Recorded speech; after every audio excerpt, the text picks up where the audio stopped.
तो देखिए, चलिए कक्षा 9वीं के सभी विद्यार्थियों को प्यार भरा नमस्कार।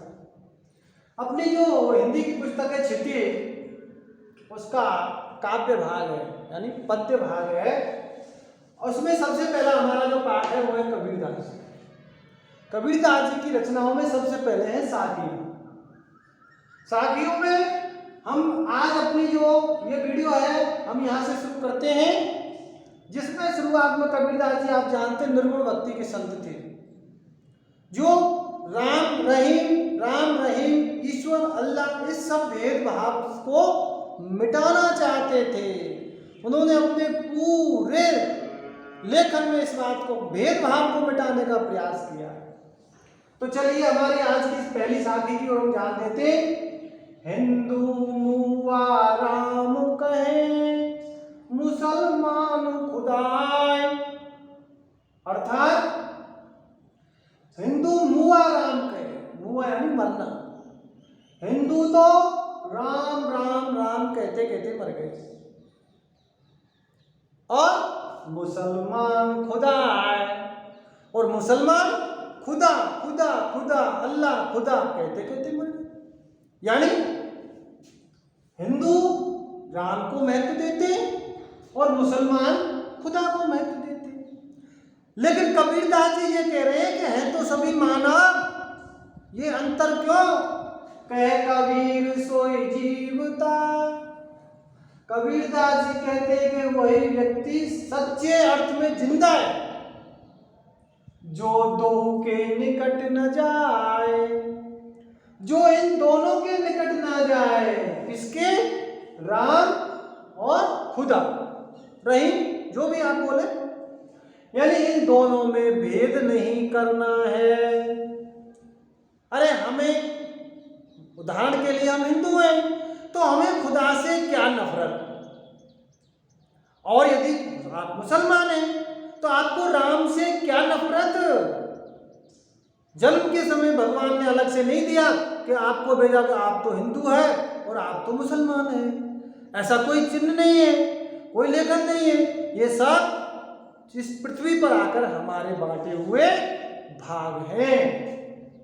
इस प्रकार कबीरदास जी हिंदू और मुसलमान से भेदभाव से ऊपर उठकर भक्ति करने का संदेश देते हैं।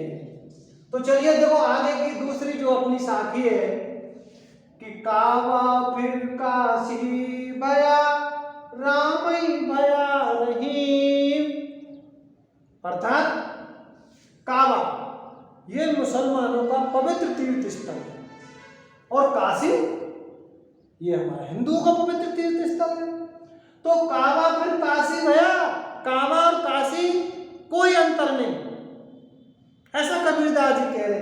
राम भया रहीम, और राम में और रहीम में, यानी राम रहीम, और रहीम को मानते हैं ईश्वर, मुसलमान लोग को मानते हैं। तो राम और रहीम में कोई अंतर नहीं है, काबा और काशी में कोई अंतर नहीं है। कैसे? उसका उन्होंने उदाहरण दिया है कि मानो मोट चून मैदा भया, मोटा आटा है, या उसको आप थोड़ा सा और महीन पीसते में तो उसको मैदा बोलते हैं, है तो आटा ही। तो मोट चून, ऐसा मान लो मोटा जो चून है, आटा है, उसको और पतला कर दिया तो मैदा हो गया।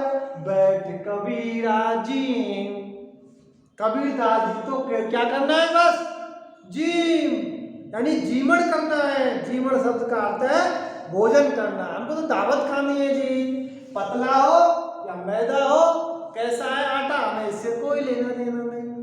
कबीरदास जी कह रहे कि काबा हो चाहे काशी हो, राम हो चाहे रहीम हो, हिंदू हो या मुसलमान हो, ईश्वर हो या खुदा हो, अरे हमें तो ये सब एक ही है, गोल मटोल एक ही है, वो है परम पिता परमात्मा। हमने उसको अलग अलग विभाजन कर रखा। कबीरदास जी इसका सिरे से खंडन करते हैं। चलिए जी तीसरे में देखो तीसरी ये जो साखी है बहुत ही महत्वपूर्ण है। कई बार परीक्षाओं में अवश्यार्थी, यानी परीक्षा में वंचित नहीं रह सकते आप। आ रही बात समझ में? तो इसको थोड़ा ध्यान से सुनना है। ऊंचे कुल का जन्मिया, जे करनी ऊंच न होय, सुवर्ण कलश सुरा भरा, साधु निंदा सोय। यानी ऊंचे कुल का जन्मिया, अच्छे ऊंचे कुल में जन्म लेने वाला। समझते हैं? छोटा कुल, अच्छा कुल। अच्छा कुल है रईस, अच्छे लोग, प्रतिष्ठित लोग, सामाजिक लोग, जिनकी समाज में इज्जत होती है, ऐसे लोगों के लिए कहा है ऊंचे कुल का जन्मिया, अच्छे कुल में जन्म लेने वाला कोई भी व्यक्ति। जे करनी ऊंच न होय, अगर उसकी करनी यानी काम ऊंचे न हुए तो, यानी उसको ऊंचे काम करने चाहिए। अच्छे कुल में जन्म लेने के बाद हमेशा अच्छे काम करने चाहिए, लेकिन नहीं हुए तो कैसा मानो? कितना सुंदर उदाहरण दिया कबीरदास जी ने कि सुवर्ण कलश सुरा भरा, मानो सुवर्ण यानी सोने का कलश। कलश तो काय का है? सोने का। अरे सुरा भरा, सुरा यानी मदिरा, शराब, सोने का कलश और उसमें शराब भरी हुई है। अरे भाई, अब आपके पास मान लीजिए सोने का कलश है, उसमें क्या होना चाहिए?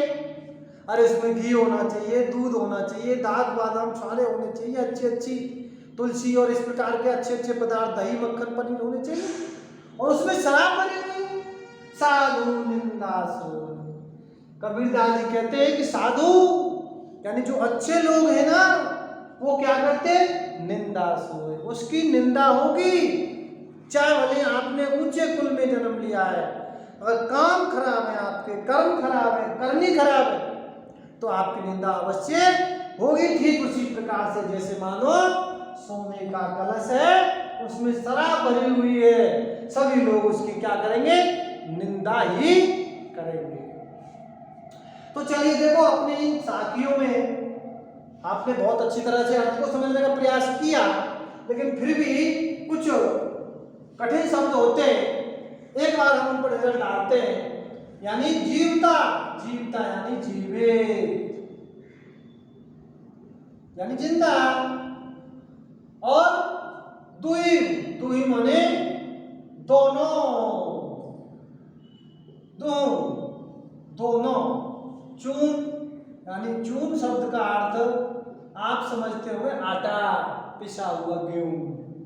जीम यानी जीमण, अब जीमण भी समझ में नहीं आएगा तो भोजन करना। अरे खाना खाने को बोलते हैं ना, कोई जीवण के लिए जा रहे हैं, भोजन पाने के लिए।